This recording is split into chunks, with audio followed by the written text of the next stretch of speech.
बिस्मिल्लाहिर्रहमानिर्रहीम। अल्लाह दी रस्सी केड़ी है? आयत है कुरान पाक दी आले इमरान 103। अगे दा तर्जमा है, अल्लाह दी रस्सी नूं मजबूती ना थाम लो ते तफरकियां विच ना पवो। यह तर्जमा है आयत नंबर 103 दा। अल्लाह दी जिहड़ी किताब है वो अल्लाह दी रस्सी है। ये सही मुस्लिम 6228 ये हदीस नंबर है।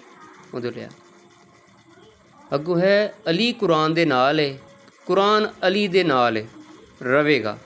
ये कदी एक दूसरे तो जुदा नहीं होणगे हत्ता कि दोवें इकट्ठे हो दे कोसर ते मेरे कोल आउणगे। ये नबी पाक सल्लल्लाहु अलैहि वसल्लम दा फरमान है। मुस्तदरक अल हाकम 4628 हदीस नंबर है। हुण अगों एक कुलिया है, अल्लाह दी रस्सी बराबर कुरान बराबर मौला अली अलैहिस्सलाम। यानी इन्हां दे विच फ़र्क नहीं। अली कुरान दे नाल है, कुरान अली दे नाल है, तो कुरान है अल्लाह दी रस्सी। अली अलैहिस्सलाम बराबर कुरान बराबर रस्सी, यानी कि ये एक दूजे तो जुदा नहीं है। एक कुलिया हो गया।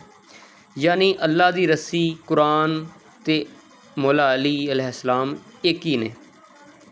मौला अली अलैहिस्सलाम बज़ाहिर 63 साल जिंदगी इन्हां गुजारी है। 63 साल इन्हां जिंदगी है, तो इत्थों फिर अल्लाह दी रस्सी ख़त्म तो नहीं ना होई, इन्हां तो बाद जारी रही है।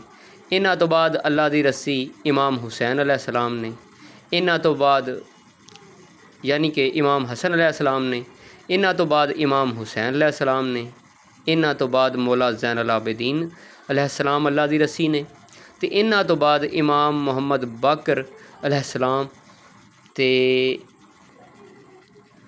इन्हां दे बाद इमाम जाफर सादक अलैहिस्सलाम, ते उन्हां तो बाद इमाम मूसा काज़म अलैहिस्सलाम, ते उन्हां तो बाद इमाम अली रज़ा अलैहिस्सलाम, ते उन्हां तो बाद इमाम मुहम्मद तकी अलैहिस्सलाम, ते उन्हां तो बाद इमाम अली नकी अलैहिस्सलाम, ते इन्हां तो बाद इमाम हसन अस्करी अलैहिस्सलाम। ते इस दौर दे विच मौजूदा दौर च जिहड़ी अल्लाह दी रस्सी ने वो इमाम महदी अलैहिस्सलाम ने।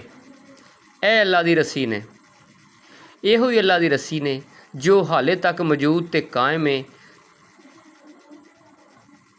ते जिस किसी ने भी इस रस्सी नूं जदों भी किते छड्डिया वो तफर्रिक फिरके च पै गया, तो जिहड़ा फिरके च पै गया सरकार वो ते गया। अगों हुण इस गल दा चैलेंज है, कोई इंसान इन्हां हस्तियां तो बेहतर तलाश करके विखा देवे कि इन्हां तो बेहतर भी कोई है जिन्हां ते अल्लाह पाक दरूद भेजदा होवे, उहदे फरिश्ते दरूद भेजदे होण, ते तमाम मुसलमान उन्हां ते दरूद भेजदे होण, जिहड़े सैयद ते सरदार होण। तुहानूं अहले बैत तो वड्डा सरदार सैयद कोई नहीं मिलेगा, ठीक है, कि जो अल्लाह दी रस्सी होण दा अहल होवे। ते अगर कोई तुहानूं इहो जिहा ना मिले तो फिर इन्हां हस्तियां तो बेहतर अल्लाह दी रस्सी होर केड़ी हो सकदी है। ते अगर खाली कुरान अल्लाह दी रस्सी हुंदा तो फिर इमाम हुसैन अलैहिस्सलाम दे मुकाबले ते आने वाले 18,000 हाफज़े कुरान ते 4,000 मुफ्ती यजीदी बैत ना करदे, ठीक है। वो हाफज़े कुरान हो के भी अल्लाह दी रस्सी यानी इमाम हुसैन अलैहिस्सलाम तो दूर सन, ठीक है। हुण अगों कितनी अजीब गल है, बड़ी अजीब गल। ये लोग इस आयत नूं मस्जिदां च रह के पढ़ते भी ने कि अल्लाह दी रस्सी नूं मजबूती नाल फड़ लो तो तफरके च ना पवो। अच्छा, एक गल कह रहे ने, इस ते बाद फौरन ही कह देंदे ने अलहमदुलिल्लाह असीं सुन्नी हाँ, असीं शिया वां, असीं वहाबी हाँ। वो बंदा इन्हां नूं पुछे भला एवें कहण ना तुसीं इस आयत दी नफ़ी नहीं कर रहे या नाफरमानी नहीं हो रही इस आयत दी? इस आयत दी सरकार नाफरमानी हो रही है, नफ़ी हो रही है जो तुसीं फिरकियां च पै नो। अल्लाह पाक फिरकियां तो मना करदा है, तुसीं फिरकियां ते जोर दे रहे हो।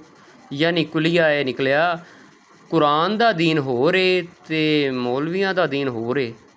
अगों मैं किसी दी इंसल्ट नहीं करना चाहता, माजरत है, लेकिन हकीकत सरकार इहो ही है जो मैं तुहाडे सामने बयान कर दी है। तो जे मेरी मैं इस गल दा जिम्मेदार, अगर मेरी इस गल च मेरी कोई गलती है तो वो मैनूं दसना। बाकी मेरा किरदार वो मेरे नाल है, मैं जिवें दा भी हाँ। बाकी मेरी यह कोशिश सी, अगर कोई मैं गलत होवां तो मेरी जरा रहनुमाई कर देना। तो अगर तुहानूं कोई गलत ऐसी गल लगे तो मेरे कमेंट पढ़ लिया करो। कमेंट दे विच अगर कोई बंदे अच्छा लाइक कर रहे हैं उस चीज़ नूं तो किसी वजह तो कर रहे हैं, कोई हकीकत कर।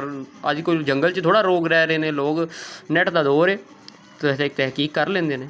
तो लिहाजा तहकीक करके कोई गलत या सही दा कमेंट करिया करो। तो एवें दिल आज़ारी हुंदी है जो तुसीं बिला वजह गलत कहंदे हो। अल्लाह हाफिज़।